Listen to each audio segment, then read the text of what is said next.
Assalamualaikum warahmatullahi wabarakatuh.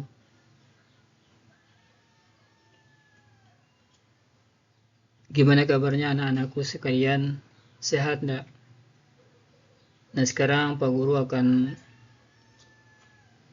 menjelaskan tentang riba dan bank dan asuransi. Di sini kalian bisa lihat gambar ini.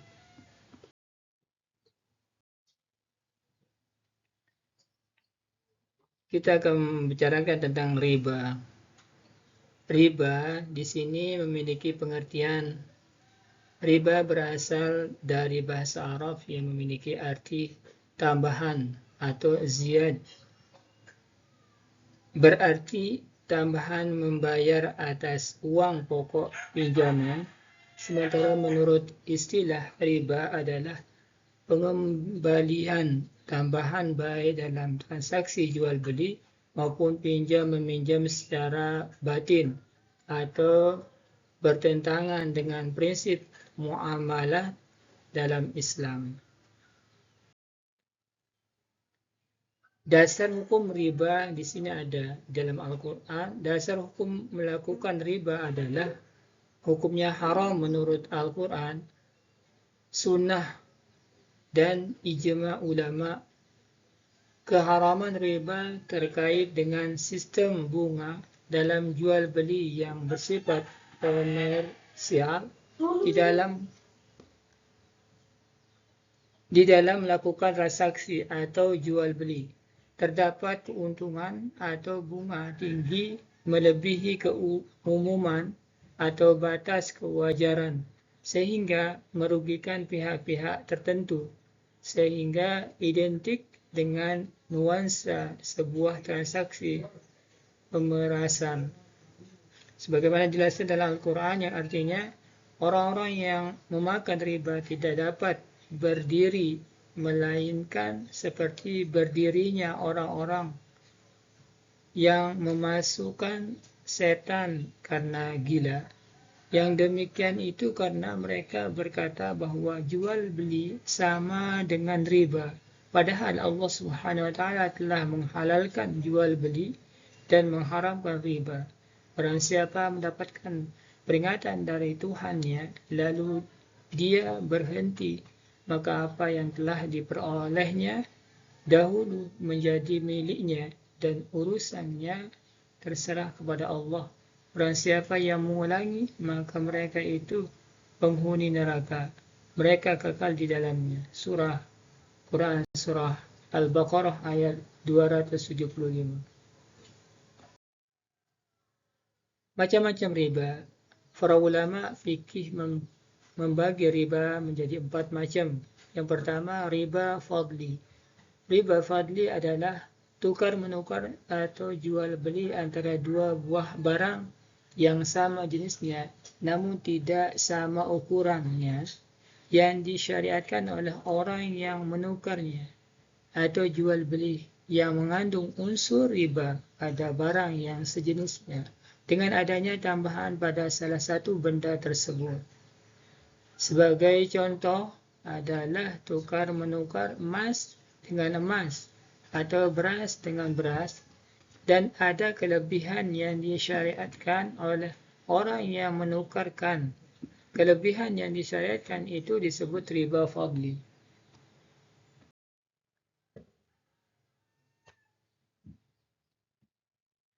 D. Riba nasiah. Riba nasiah yaitu mengambil keuntungan dari pinjam-meminjam atau tukar-menukar barang yang sejenis maupun yang tidak sejenis karena adanya keterlambatan waktu pembayaran. Menurut ulama Hanafiyah, riba nasiah adalah memberikan kelebihan terhadap pembayaran dari yang ditangguhkannya. Memberikan kelebihan pada benda dibanding untung pada benda yang ditakar atau yang ditimbang yang berbeda jenis atau selain yang ditakar dan ditimbang yang sama jenisnya. Maksudnya adalah menjual barang dengan sejenisnya tetapi yang satu lebih banyak dengan pembayaran diakhirkan, seperti menjual 1 kilo beras dengan 1,5 kilo beras yang dibayarkan setelah 2 bulan kemudian. Kelebihan membayar yang disyariatkan inilah yang disebut riba nasiah. Yang C, riba qardi. Riba qardi adalah meminjamkan sesuatu dengan syarat ada keuntungan atau tambahan dari orang yang meminjam. Misalnya, Andi meminjam uang kepada Arman sebanyak 500.000, kemudian Arman mengharuskan kepada Andi untuk mengembalikan uang itu sebesar 550.000. Inilah yang disebut riba qardi.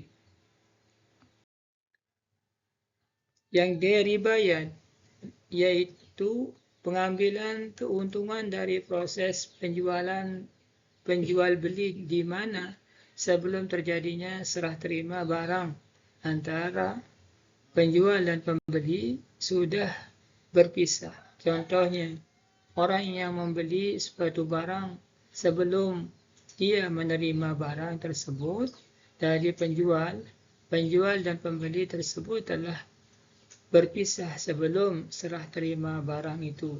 Jual beli ini dinamakan riba yad. Hikmah dilarangnya riba. Hikmah diharamkan riba yaitu A, menghindari tipu daya di antara sesama manusia. B, melindungi harta sesama muslim agar tidak dimakan dengan batil. C, memotivasi orang muslim untuk menginvestasi hartanya pada usaha-usaha yang bersih dari penipuan, jauh dari apa saja yang dapat menimbulkan kesulitan dan kemarahan di antara kaum muslimin. D, menjauhkan orang muslim dari sesuatu yang menyebabkan kebinasaan, karena pemakan riba adalah orang yang zalim dan akibat kezaliman adalah kesusahan.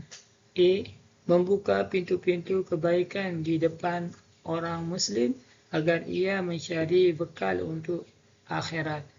F, rajin mensyukuri nikmat Allah Subhanahu wa taala dengan cara memanfaatkan untuk kebaikan serta tidak menyia-nyiakan nikmat tersebut.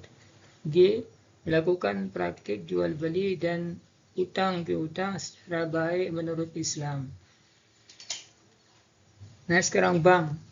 Pengertian bank, kata bank berasal dari bahasa Italia banca, yang berarti meja. Menurut Undang-Undang Nomor 10 Tahun 1998 tentang perbankan, yang dimaksud bank adalah badan usaha yang menghimpun dana dari masyarakat dalam bentuk simpanan dan penyaluran kembali kepada masyarakat dalam bentuk kredit dan bentuk-bentuk lain.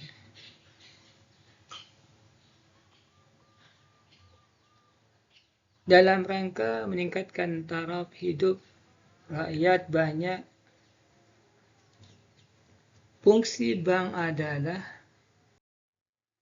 1. Menyimpan dana masyarakat, menyalurkan dana masyarakat ke publik, memperdagangkan hutang piutang, mengatur dan menjaga stabilitas peredaran uang. Kelima, tempat menyimpan harta kekayaan atau uang dan surat berharga yang terbaik dan aman. 6. Menolong manusia dalam mengatasi kesulitan ekonomi keuangan. Nah, sekarang bank, tujuan bank diantaranya adalah 1. Menolong manusia di dalam banyak kesulitan atau peminjaman uang tunai atau kredit. 2. Meringankan hubungan antara para pedagang dan pengusaha dengan memperlancar pemindahan uang atau money transfer.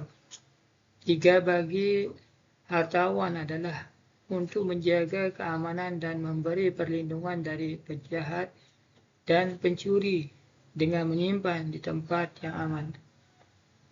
4. Untuk kepentingan dan perkembangan kepentingan baik nasional maupun internasional dalam seluruh bidang kehidupan. Bank itu adalah bank syariah. Bank syariah adalah suatu bank yang dalam aktivitasnya, baik dalam penghimpunan dana maupun dalam rangka penyaluran dananya, memberikan dan mengenakan imbalan atas dasar prinsip syariah. Konsep dasar transaksi. Sini ada beberapa konsep. Yang pertama, efisiensi, mengacu pada prinsip saling menolong untuk berikhtiar dengan tujuan mencapai laba besar mungkin, sebesar mungkin dan biaya yang dikeluarkan selayaknya. 2. Keadilan, mengacu pada hubungan yang tidak menzalimi atau menganiaya, saling ikhlas dan mengikhlaskan antara pihak-pihak yang terlibat dengan persetujuan yang adil tentang proses bagi hasil baik untung maupun rugi. Yang ketiga, kebenaran mengacu pada prinsip saling menawarkan bantuan dan nasihat untuk saling mengingatkan produktivitas. Yang B, produk perbankan syariat. Produk ini ada beberapa bagian. Produk penyaluran dana. Di sini ada dana itu ada prinsip jual beli atau buy. Transaksi jual beli dibedakan berdasarkan bentuk pembayaran dan waktu penyerahan barang. Seperti pembiayaan murabahah. Murabahah adalah transaksi jual beli di mana bank menyalurkan jumlah keuntungannya. Bank bertindak sebagai penjual, sementara nasabah sebagai pembeli. Harga jual adalah harga beli bank dari pemasok, tak ditambah keuntungan. Kedua pihak harus menyepakati harga jual dan jangka waktu pembayaran. Harga jual dicantumkan dalam akad jual beli dan jika telah disepakati tidak dapat berubah selama berlakunya akad. Dalam perbankan, murabahah lazimnya dilakukan dengan cara pembayaran cicilan. Dalam transaksi ini barang diserahkan segera setelah akad, sedangkan pembayaran dilakukan secara tangguh. 2. Salam. Salam adalah transaksi jual beli di mana barang yang diperjualbelikan belum ada. Dalam praktek perbankan, ketika barang telah diserahkan kepada bank, maka bank akan menjualnya kepada nasabah itu sendiri secara tunai atau secara angsuran. Umumnya, transaksi ini diterapkan dalam pembiayaan barang yang belum ada, seperti pembelian komoditi dijual kembali secara tunai atau secara cicilan.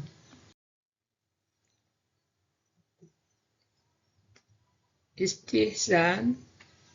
Produk istihsan menyerupai produk salam.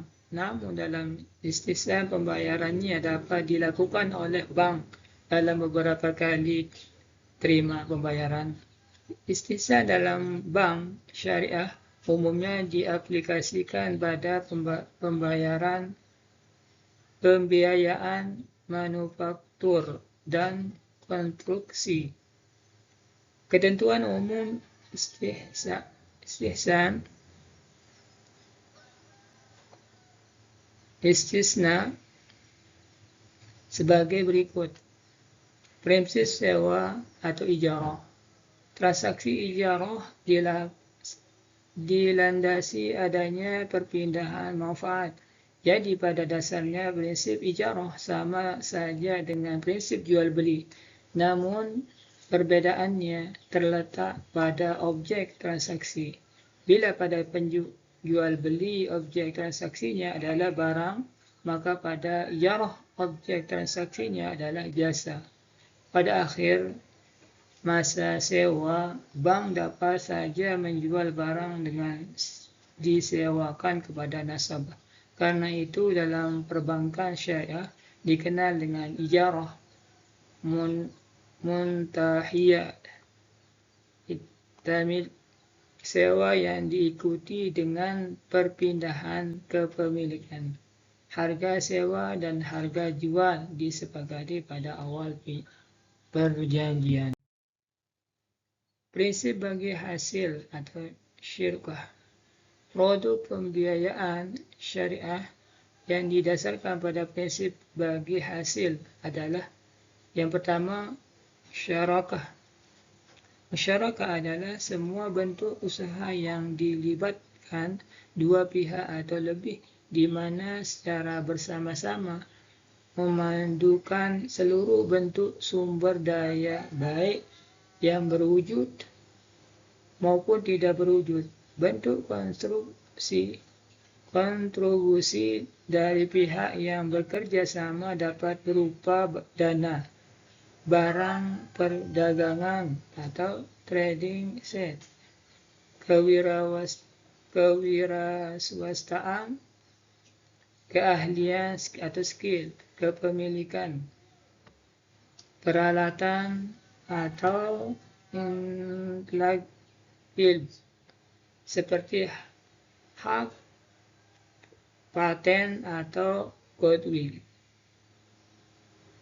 Yang B, mudharabah. Mudharabah adalah bentuk kerjasama antara dua atau lebih pihak di mana pemilik modal mempercayakan sejumlah modal kepada pengelola dengan suatu perjanjian pembagian keuntungan. Bentuk ini menegaskan kerjasama dengan kontribusi 100% modal dari pemilik modal dan keahlian dari pengelola. Hukum bank dalam istilah Islam adalah kelompok yang pertama mengharamkan hukum bank. Ulama yang mengharamkan riba di antaranya adalah Abu Zar. Yang kedua, Abu al-Maududi, ulama Pakistan. Dan Muhammad Abdullah al-Arabi di Kairo. Mereka berpendapat bahwa hukum bank adalah haram, sehingga kaum muslimin dilarang mengadakan hubungan dengan bank yang memakai sistem bunga kecuali dalam keadaan darurat atau terpaksa. B. Kelompok yang tidak mengharamkan. Ulama yang tidak mengharamkan diantaranya adalah Syekh Muhammad Shaltut dan Hasan. Mereka mengatakan bahwa kegiatan bermuamalah kaum muslimin dengan bank bukan merupakan perbuatan yang dilarang. Bunga bank di Indonesia tidak bersifat ganda, sebagaimana digambarkan dalam Al-Quran Surah Al-Imran ayat 130. Kelompok ketiga yang menganggap syubhat atau samar. Bank merupakan perkara yang belum jelas kedudukan hukumnya dalam Islam karena bank merupakan sebuah produk baru yang tidak ada nasnya. Hal-hal yang belum ada nas dan masih diragukan ini yang dimaksud dengan barang syubhat. Karena untuk kepentingan umum atau manfaat sosial yang sangat berarti bagi umat, maka berdasarkan kaidah usul maslahah mursalah, bank masih tetap digunakan dan dibolehkan. Namun ketentuan ini hanya untuk bank pemerintah non swasta dan tidak berlaku untuk bank swasta dengan alasan tingkat kerugian pada bank swasta sangat tinggi dibandingkan dengan bank pemerintah. Asuransi. Pengertian asuransi secara umum, kata asuransi berasal dari bahasa Inggris yaitu insuransi yang artinya jaminan. Sedangkan menurut istilah ialah perjanjian pertanggungan bersama antara dua orang atau lebih pihak yang satu akan menerima pembayaran tertentu bila terjadi suatu musibah, sedangkan pihak yang lain termasuk yang terkena musibah membayar iuran yang telah ditentukan waktu dan jumlahnya. Adapun tujuan asuransi secara umum adalah untuk kemaslahatan dan kepentingan bersama melalui semacam iuran yang dikoordinir oleh penanggung asuransi. Pengertian asuransi dalam Islam dalam menerjemahkan istilah asuransi ke dalam konteks asuransi Islam terdapat beberapa istilah, antara lain takaful bahasa Arabnya, ta'min bahasa Arabnya, dan Islamic dan bahasa Inggrisnya. Istilah-istilah tersebut pada dasarnya tidak berbeda satu sama lainnya, yang mengandung makna pertanggungan atau saling menanggung. Namun dalam prakteknya istilah yang paling populer digunakan sebagai istilah lain dari asuransi dan juga paling banyak digunakan di beberapa negara termasuk Indonesia, dan istilah takaful. Perbedaan asuransi dan konvensional dan asuransi syariah. Asuransi konvensional, ada beberapa ciri yang dimiliki asuransi konvensional, diantaranya adalah akad asuransi ini adalah akad muawadah, yaitu akad yang di dalamnya kedua yang berakad dapat mengambil pengganti dari apa yang telah diberikannya. Yang B, akad asuransi ini adalah akad gharar, karena masing-masing dari kedua belah pihak, penanggung dan tertanggung, pada waktu melangsungkan akad tidak mengetahui yang ia berikan dan jumlah yang dia ambil.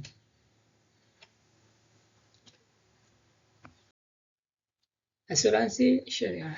Asuransi syariah dibangun atas dasar ta'awun atau kerjasama, tolong-menolong, saling meminjam, tidak berorientasi bisnis atau keuntungan materi semata.